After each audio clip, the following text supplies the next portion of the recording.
كيبدا الفيلم بولاد لاعبين كرة بيناتهم ولكن ينوضوها مطايفة، وهذا سميتو حميد. صعصع ديال الحومة جبد السنسلة وبقى يتحلف عليهم.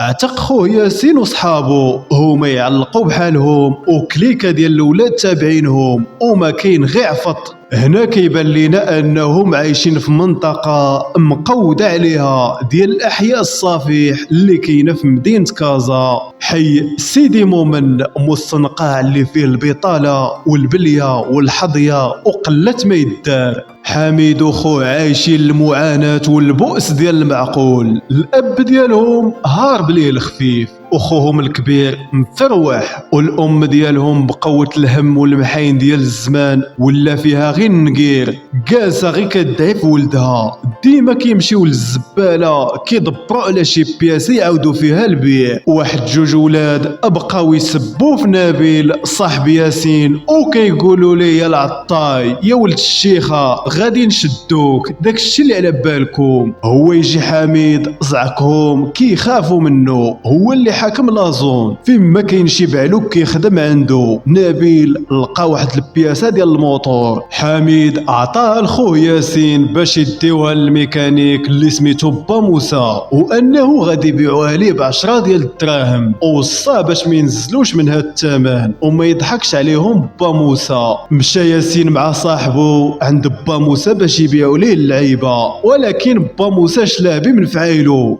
قال لهم بلاتي شكون اللي كيطحن فيكم الاخر، وبقى يضحك عليهم. لاح ليهم 2 دراهم ووصى نبيل يقول لمو دوز لعندو حيت موجد ليها شي حاجه غادي تعجبها، حيت هي شيخه وبغى يقصر معاها كما القاعده. حميد في القهوه كيبيع الزطله حتى غادي يجي عنده ياسين وعلمو باللي با موسى نصب عليهم في البياسه اللي داو ليه. نبيل مع ياسين عشران ما كيتفارقوش، وهادي غيزلان كتقلب على خوها فؤاد. هو يمشي ياسين مع صاحبو يقلبوا عليه حتى لقاوه جايب الكاو وضرب الماحيه حتى تلفات ليه المشيه. فيما كيدخل حميد للدار كتبقى متغوت عليه حيت خايفه عليه وما كيدخل حتى النصاصه ديال الليل، ولكن في دغيا كيكالميها، جاب ليها كادو باش يخليها فرحانه. واخا الحاله مكحطه ولكن ابسط حاجه ممكن تكون عندها قيمه. والليله ديال العرس، واحد من صحاب حميد وخوه تكاو على التبصيل ديال الحلوى. اخواوه غيزلان واخا صغيره ولكن عزيز عليها ياسين، وحتى هو كيبادلها نفس الشعور ديال المحبه والاعجاب. خليل صيفط نبيل يعيط على الوالده ديالو الشيخه تسربي تجي، حيت كلشي كيتسناها تزهي ليهم القضيه. الشيخه طامو طايح عليها واحد الكوميسير ما كاين غير طحن، جالسه كتزوق حالتها. اش منك يا كرفاسي وماكياج وعنقها عامر ذهوبات. جات العرس وما كاين غير لوي خمسه في عينين الحساد. الا قلتي ترمى اترمى النيت، هكا يكون طرف ولا حيد عليا. في صاله بحال هادي كتخليك تقيم عليها بلا ما تحس، ولا كتجيب لك القطعه. خليل شفر واحد القرعه ديال الشراب وجابها للعشران ديالو. حميد قال لهم غادي نمشيو نضربوا الطاسه فوق الناموسيه ديال الشيخه طامو، وخصوصا وهي ملهيه ومشغوله في العرس. مع وصلوا تلقوا الموسيقى وما كاين غير التورنيات والشطيح. نبيل كتر في الدوزه حتى جاب الكاو، هو يحيد ليه حميد حوايجو واغتصبوا قدام عشرانو. غادي نزيدو بالزمان وتحديدا في سنه 1999 غادي يتلقى الشعب المغربي خبر صادم، هو وفاة الملك الحسن الثاني رحمه الله، اللي خلى واحد الألم وحزن كبير في البلاد. وهنا كيبان لينا ياسين مقصر كورة مع عشرانو. واحد خونا ضرب نبيل وهي تنوض بيناتهم، حتى جا حميد فرتق الشقلة ومشاو علقوا اخوتنا تابعينهم. في واحد المشهد من الاعلى كيبان لينا حي سيدي مومن المقود عليه، كلشي مسقف بالقصدير والميكا. وهذا با المدني مول القهوه، الكوال الوحيد والمتنفس اللي كاين عند الشباب. كيجتمعوا يقصروا الكونفازور وينسيو عليهم الهم ديال الدنيا ويضربوا شي جوانات. وهذه غيزله العفريته كبرات وزيانت ولات عاطيه العين. ياسين مزعوط فيها وحتى هي تبغيه ولكن غير من تحت الدف. بقوة التشوميره اللي عايشين عاطينا غير الجوانات والتبوقات.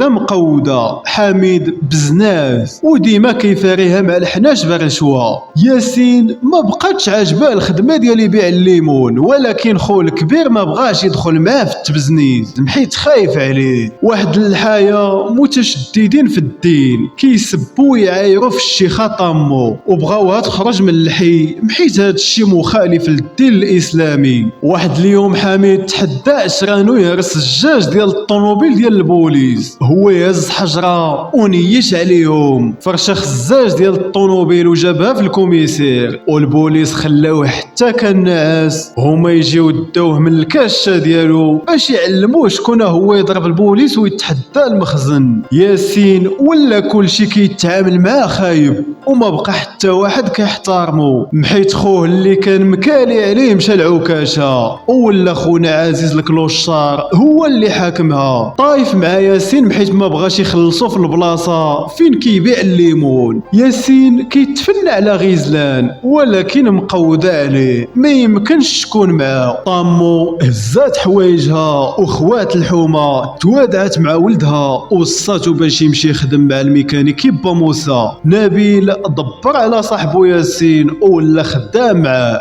حيت كتربطهم علاقه قويه من ايامات الطفوله وهما عشران. ياسين ضرب الحطه وتقضى بارفان كادو وكيتسنى في غيزلان تخرج من نادي النسوي ديال الخياطه، ولكن خوها فؤاد حاضيها كيديها ويجيبها باش ما يتزلل عليها حتى شي واحد، كيعتبرها هي الحل الوحيد اللي ممكن تصوفيهم من هاد المعيشه ديال الكحط والويل اللي عايشينها. اك ما يجي شي سعودي لباس عليه يتزوج بها وتنقذهم من هاد الميزيريه اللي عايشين. سنه 2001 غادي وقع الهجوم الارهابي ديال 11 سبتمبر في الولايات المتحده الامريكيه، ودخلوا صحاب الاخوان الحي سيدي مومن وكيوزعوا منشورات باش يحفزوا الشباب التحقوا بهم في الدعوه ديال ابو عبيده ديال تنظيم القاعده. ياسين وصلوا الخبر باللي خو حميد تم اطلاق السراح ديالو من السجن، وهنا كنشوفوا انه تبدل ولات عنده اللحيه ولا ملتزم وما بقات لا قباحه لا بساله. حميد سلم على خوه وانه توحشوا بزاف، والاب ديالهم فاش كطير ليه النقشه ما كيبقى عقل على حتى شي واحد فيهم. اما الام ديالهم مسكينه قتلاتها تماره والشقا. عزيز عليها حميد خصوصا هو اللي كان معاونها على الزمان ومعوله عليه. حميد ولا شخص ملتزم، اما كاين غير الصلاه والعباده وكينصح في خوتو باش يبقاو يصليو ويبعدوا على البليه. وبا موسى الميكانيكي جاب الكاوبه اللي البلان في نبيل وبغى يغتصبو، مع كانوا مشادين بغى يحيد ليه السروال ديالو حتى غفلوا ياسين هو يضربو بحديده جابو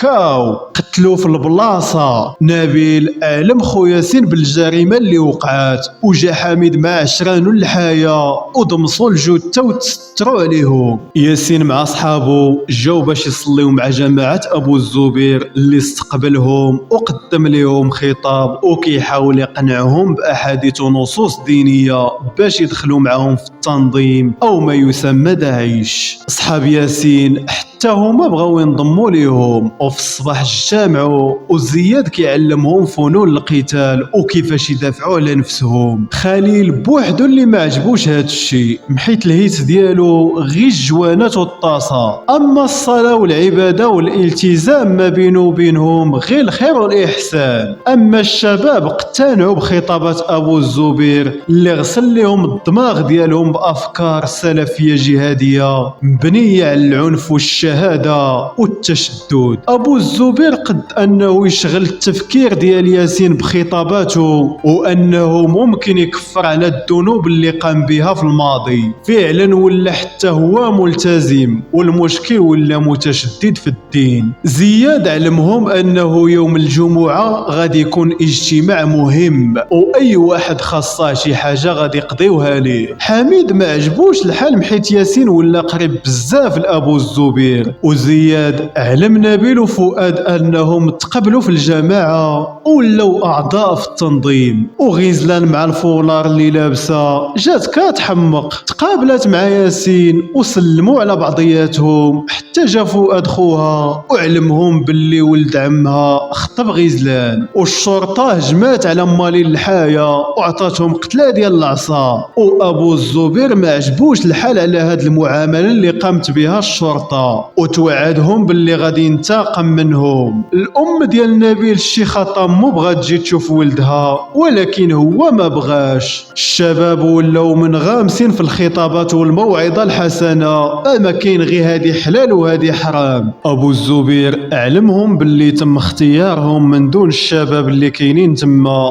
باش يقوموا بعملية انتحارية وينالوا الشهادة، وأنه الجزاء ديالهم هو الجنة. حميد بوحدو اللي ما عجبوش الحال وكينصح خوه باش يبعد على هاد الجماعة وأنه هاد الشي ماشي معقول. 9 ماي هو اليوم الموعود ديال العملية الانتحارية اللي اتفقوا عليها الشباب، ولكن بسبب اليقظة الأمنية ديال الدولة غادي يتم تغيير اليوم، وأنه غادي يبداو الاستعدادات من أجل أنهم يكونوا واجدين. اداهم زياد فرونو لواحد البلاصة وسط الغابة بعيدة على مدينة كازا باش يشحنوا المعنويات ديالهم، وتم علموهم باللي 16 ماي هو يوم العملية الانتحارية باش ينالوا الشهادة. حميد فاق من القلبة وعرف باللي طاح في واحد الفخ كبير وكيحاول يمنع خوه ياسين باش يتراجع وما يضحيش بحياته بهذه السهولة، ولكن ياسين مقتنع بفكرة الشهادة وأنه غادي يمشي للجنة. زياد هو اليد اليمنى ديال أبو الزبير، علم ياسين أنه قائد العملية، وزياد على ذلك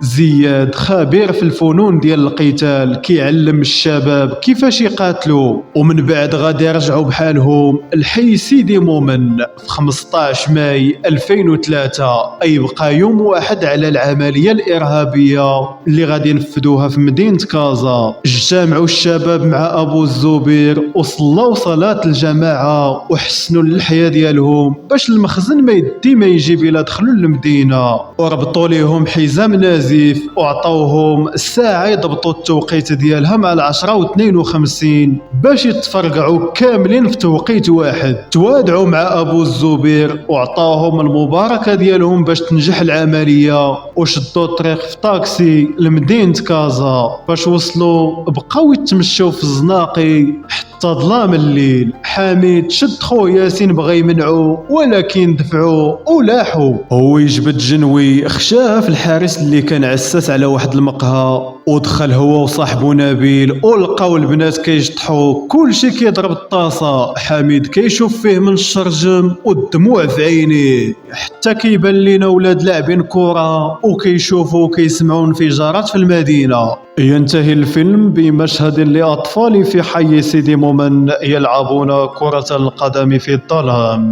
ويتوقفون للاستماع إلى أصوات الانفجارات في المدينة.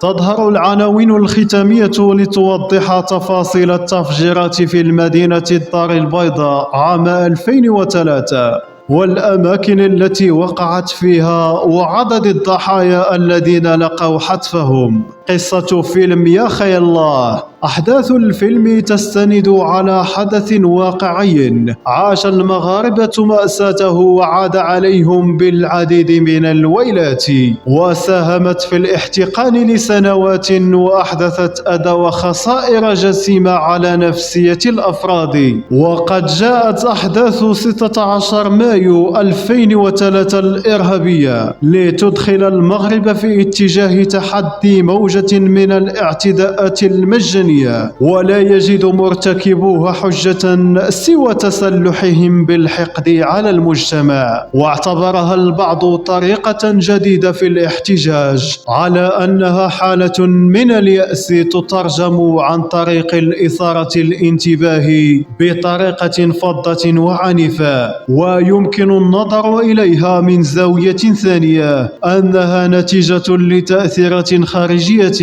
والسقوط في مافيا التجيش. والسينما بدورها دخلت المعترك من بابه الواسع وتأتي قصة فيلم يا خي الله لتلامس الموضوع برؤيته الإبداعية، وكانت منطلقتها من نفس الحي الصفيحي التي ينحدر منه مرتكب الاعتداءات والذين عاشوا حياة فوضوية، مخدرات وعنف وبطالة ويأس، حتى تم تجنيدهم من قبل متطرفين لارتكاب أعمال إرهابية. استلهم نبيل عيوش وقائع فيلمه من رواية النجوم سيدي مومن للمؤلف والفنان التشكيلي محي بنبين، التي صورت الحياة التعيسة التي كان يعيشها شباب حي سيدي مومن المتكون من بيوت الصفيح. أسهمت في انتشار الجهاد بين عدد من شباب المنطقة، الأمر الذي دفع سكان سيدي مومن وحملهم على الاحتجاج على الفيلم، حيث أنه قدم صورة سيئة على منطقة سيدي مومن ونعتهم بالمتطرفين ومحضا لتكوين شباب العنف وصناعة الموت.